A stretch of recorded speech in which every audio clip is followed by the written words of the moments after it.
Benvenuti nel mio canale e benvenuti in un nuovo video. Era il 16 giugno 1944 quando venne eseguita la condanna a morte con la sedia elettrica di George Stinney Jr., afroamericano, la persona più giovane ad essere giustiziata nel XX secolo negli Stati Uniti. Il ragazzino fu arrestato perché è ritenuto l'assassino di due bambini di 7 e 11 anni, uccise a colpi di spranghe in testa. L'unica colpa di questo ragazzino era di trovarsi nel momento sbagliato e nel luogo sbagliato, perché un solo testimone aveva dichiarato di aver visto George raccogliere dei fiori insieme alle due bambine bianche. La confessione del ragazzino venne estorta con la tortura.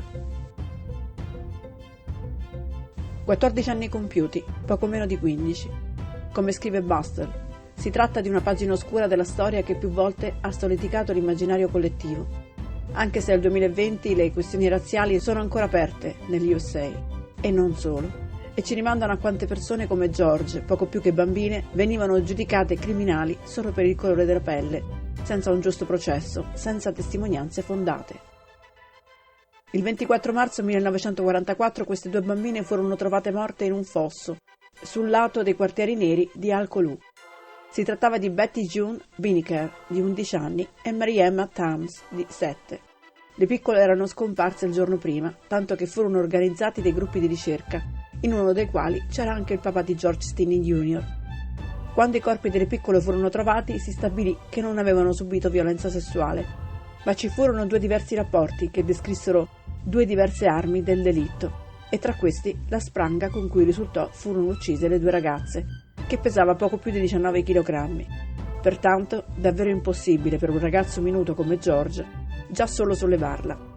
E intanto sul giornale uscì la notizia che il giovane George avesse confessato e mostrato l'arma del delitto, appunto.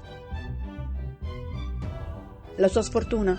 Essere un nero di Al-Kholu, una piccola cittadina della Clarendon County, della Carolina del Sud, in quel profondo sudamericano dove mezzo secolo fa la pelle nera era una condanna.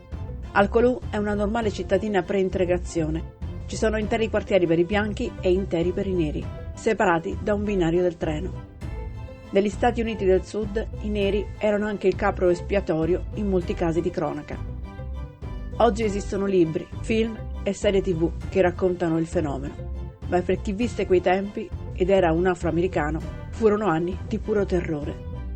La vita di George Stinney Jr. iniziò la sua parabola discendente il 23 marzo 1944. Viveva con il padre, operaio in una segheria, la madre, due fratelli di cui uno più grande e due sorelline più piccole.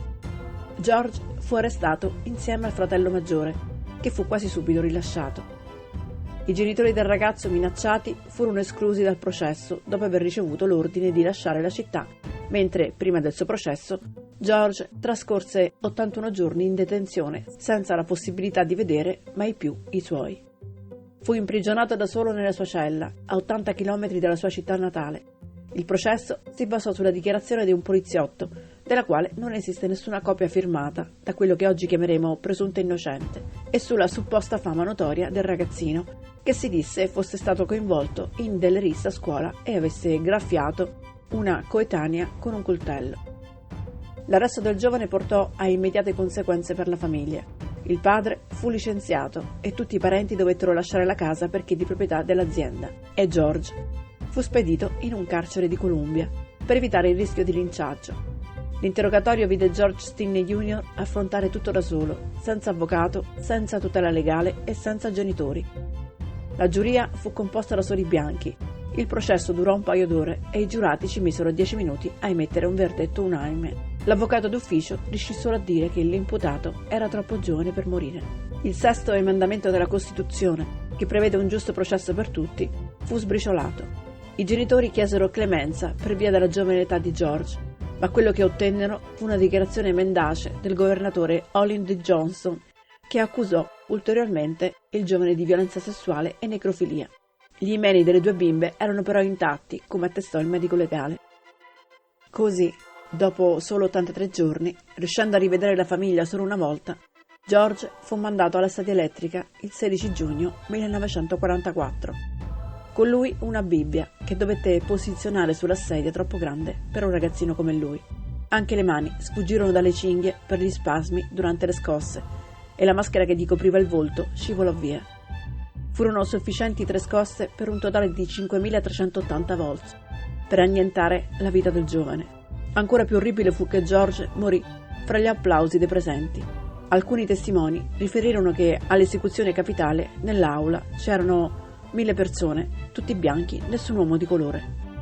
Nel tempo, in tanti fecero delle dichiarazioni sulla vicenda, in particolare una delle sorelline del ragazzino, che fornì sempre un alibi inattaccabile. George fu ucciso, con una pena ingiusta, in un mondo che gli era contro. Da allora i genitori non si sono persi d'animo alla ricerca di un briciolo di verità e di giustizia.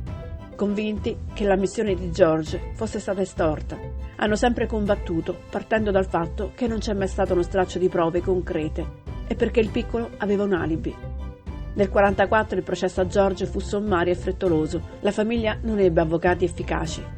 L'avvocato difensore non fece obiezioni, non presentò nessun testimone e disse soltanto che l'imputato era troppo giovane per finire sulla sedia elettrica. E i diritti del ragazzo, stabiliti dal 6° mandamento della Costituzione degli Stati Uniti d'America, furono ignorati. Dopo la sentenza, il difensore non presentò alcun appello e fu così che meno di 2 mesi dopo, il 16 giugno 1944, George Junior Stinney venne giustiziato. Dopo molti anni, un uomo in punto di morte confessò che l'assassino delle 2 bambine era lui. Così, dopo 70 anni, il caso di George Stinney venne riesaminato. Nel 2004 lo storico George Frierson scoprì che quel processo era tutto da rifare.